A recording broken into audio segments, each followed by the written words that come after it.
Finally getting some spawning coloration out of these guys using my Cyanodorsalis.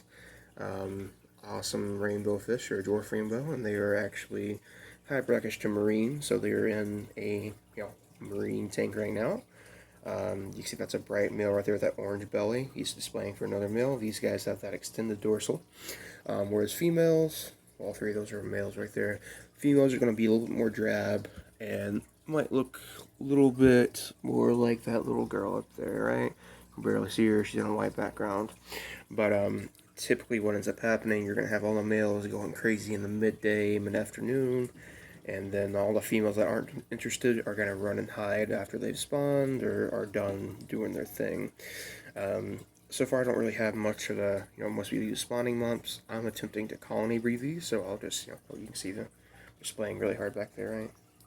They extend those extended dorsals, they push them out all the way, and two males will basically swim side by side, and they look jaw-dropping. Like, I know I'm not getting it very well on camera here, but these are like my dream fish for a long time, so maybe it's just my own clouded perception of them, but these guys are awesome. I know you're just getting like spots on the glass, but I'm just trying to document. But we've got some different macros in here. We've got some Halimeda up there. I'm just trying it out. We've got some mystery red macro. I believe it's Claudia, but I am not sure. Then we also have some, I think it's Caulerpa mexicana, but it could also be fern Caulerpa, I'm not sure. But basically I'm just, wanting to provide tons of hiding places for the fry. I tried my best to make sure there wasn't a ton of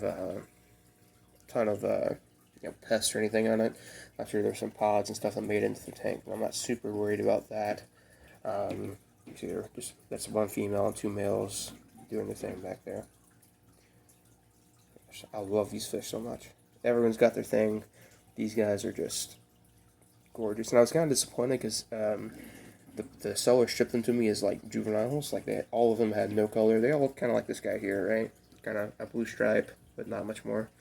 But as they've aged, and I've fed a ton of baby brine shrimp and a ton of good frozen foods and aquarium co-ops fry food, they have done amazing. Anyway, sorry, I'll stop drooling. I'm running a single sponge filter here, aquarium co-op sponge filter, and then I'm using some cycled marine biomedia from one of my other tanks. And that's been basically the setup. I'm using a basic light with a couple basic par 30 bulbs in it. And I'm getting some hair algae and some cyanobacteria on this on the substrate. You can kind of see it's a tiny bit of it over there. I've been feeding super heavily, and I've been trying not to disturb them with water changes. So I'm hopefully that, especially this Caulerpa here, as it spreads and goes insane, I'm hoping that it'll provide tons of cover for fry, and that we'll end up with a happy colony of these guys. But I've also read that these guys are basically impossible to breed in a colony setting. Most Pseudomugils are. So I'm hoping that with enough luck and enough patience that I can pull it off. But if not, these guys only last about 2 years. So if I've not got any fry in about 6 or 8 months from them, I will go ahead and start doing it the normal way, quote unquote, and I will start pulling males and females and fry and eggs and all doing all that. Just wanted to show you guys my current passion in the hobby, but I am just in love with these. They're in a 20 long, basically no flow, but they're doing great.